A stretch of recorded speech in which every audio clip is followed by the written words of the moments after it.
If you've noticed that more and more new surveillance systems are using turret cameras, you're not imagining it. Over the last several years, they've quietly become the default choice for many installers. There's a good reason for that, in a few situations where they're still the wrong tool. I'm Marty. I spec surveillance for a living. 4 things where the turret wins, when it's still the wrong tool, why its night image sidesteps the dome's biggest problem, and the specs and placement that make or break it. A turret is an open lens in a ball and socket housing, no dome bubble in front of the glass, and a far smaller profile than a bullet. And here's the thing, turrets didn't replace domes because they're newer. They became popular because they solve several practical installation problems. That open design is the first one. The infrared sits separate from the lens, so there's no bubble for it to reflect off. The ball and socket mount makes aiming quick and precise during installation, especially when the final field of view isn't obvious until you're on site. It's lower profile than a bullet, less obvious, and easy to dial in, which is why it's the go-to for entrances, hallways, checkouts, and general coverage. So when is it the wrong call? Up high in a vandal-prone spot, that open eyeball is more exposed than a dome's bubble. And in locations where people can easily reach the camera, a vandal-resistant dome often provides better protection for both the lens and the camera's aiming position. It's also no long-range specialist. For reaching down a driveway or a fence line with an obvious deterrent, that's a bullet. And if you truly need the camera to disappear, a flush dome hides better. Here's the turret's best trick, and it's worth understanding. The number one thing that wrecks dome installs at night is infrared bouncing off the inside of the bubble. Because there's no bubble in front of the lens, turret cameras often avoid one of the most common causes of poor nighttime image quality seen with dome cameras. But that clean image isn't immune.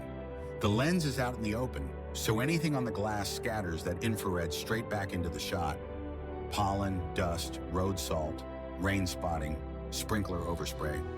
There's no bubble protecting it. And it'll still bloom the same way a bullet does if you aim the infrared at a nearby wall, an eave, or a soffit. The fix is the same. Throw the IR into open space and keep the glass clean. So point it at open space, not a wall. Keep the lens wiped, and in a dusty or wet environment, put it on a cleaning schedule. A turret rewards a clean lens more than any camera on the wall. On specs, start honest. Many turret cameras come with fixed or varifocal lenses, so choose the focal length based on the distance and the level of detail your deployment actually requires. What's on the box is what you get. Reach and detail come from the lens, the sensor, and pixel density, not the shape. And be honest about infrared range. How far the light throws is not how far you'll recognize a face. Those are completely different numbers. Outdoors, you spec IP66, and within reach, an IK-rated vandal turret. Add wide dynamic range anywhere the camera faces strong backlight, a doorway, storefront glass, or oncoming headlights, and mount it for the evidence you need. Aim the camera after it's in its final mounting position, not while it's hanging loose in your hand.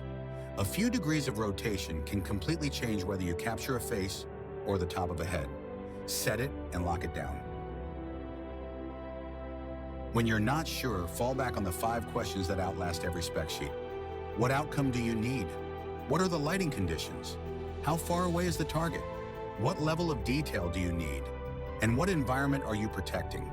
Answer those honestly, and the right camera, turret or not, picks itself. Deciding between a turret, a dome, a bullet, a PTZ, or a multi-sensor? Our buying guides and comparison tools will get you there.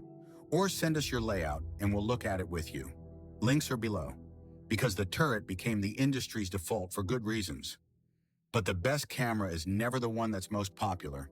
It's the one solving the right problem in the right place. I'm Marty. Build something that actually works.